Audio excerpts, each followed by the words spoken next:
bonsoir. Vous êtes avec Bernard, coach et formateur et membre de l'association SOS Burnout.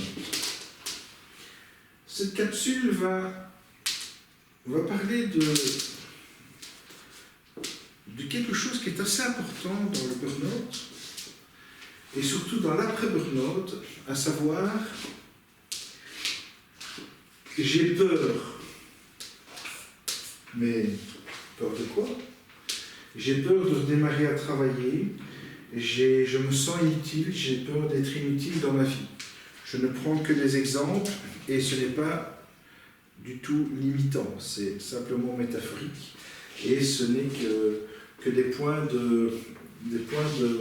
d'exemple. Nous avons souvent peur et nous avons aussi beaucoup de craintes. Je ne crois pas que je suis capable de faire cela. Ouais, mais il va falloir étudier encore pendant 2 ans, je crains que je ne pas savoir le faire. Etc., etc., etc. Et puis, en termes de coach, on appelle ça les croyances limitantes, c'est que, ouais, je ne suis pas capable.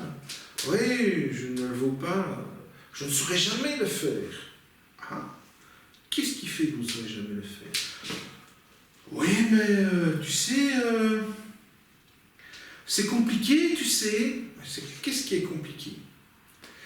Et donc, quelque part, on donne des arguments pour être arrêté et s'arrêter soi-même.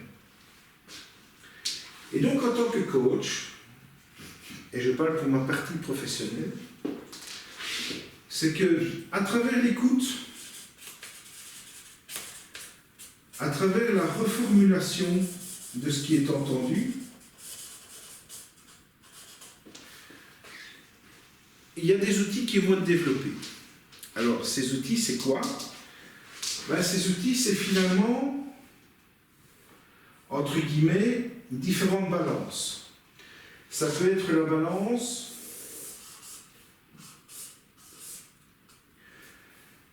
du risque. Ça peut être finalement, quel est le bénéfice que j'ai si j'essaie? Et si je me plante, qu'est-ce qui se passe? Et donc finalement ici, j'ai tracé une ligne horizontale pour dire que c'est un équilibre. Mais finalement, si on se retrouve ainsi, c'est que c'est intéressant.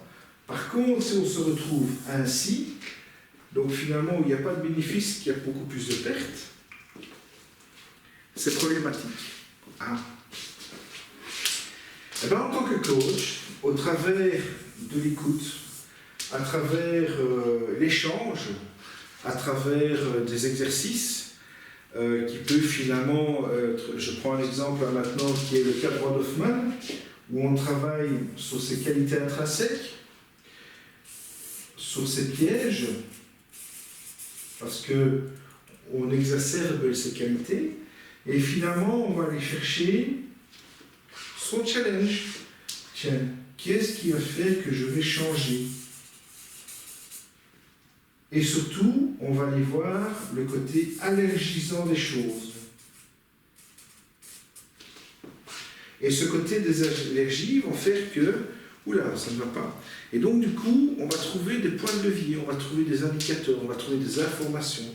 Il va y avoir des informations qui vont faire, tiens, Gérard ou Géraldine fait que finalement son challenge c'est plutôt de dire je dois oser parler à quelqu'un ou simplement tiens je dois me vendre de telle ou telle manière ou que sais-je.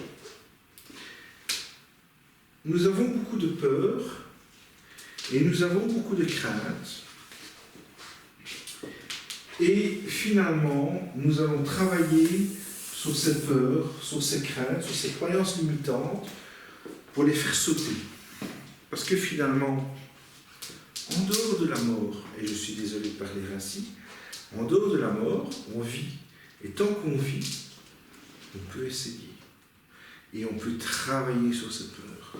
On peut travailler sur ses craintes. Et par rapport à son identité, sa manière dont on vit, nous croyons que, mais est-on certain, que ces croyances sont bonnes? Qu'est-ce qui va faire que je ne suis pas? Et finalement, un simple exercice, je ne suis pas capable. Et si on inversait le processus, et si j'étais capable, qu'est-ce que ça va donner pour moi? Quel va être mon bénéfice pour moi? Et par rapport à la perte, est-ce que je perds plus ou moins? C'est un petit peu difficile, un petit peu direct, mais finalement, ce côté peur, crainte, sont des moyens qui vont vous faire que vous n'allez pas avancer. Et alors je vous propose, dans une prochaine capsule, de parler de la calèche. Et cette calèche montre bien, finalement, ce que nous sommes. Et ça, c'est pour la prochaine capsule. À bientôt!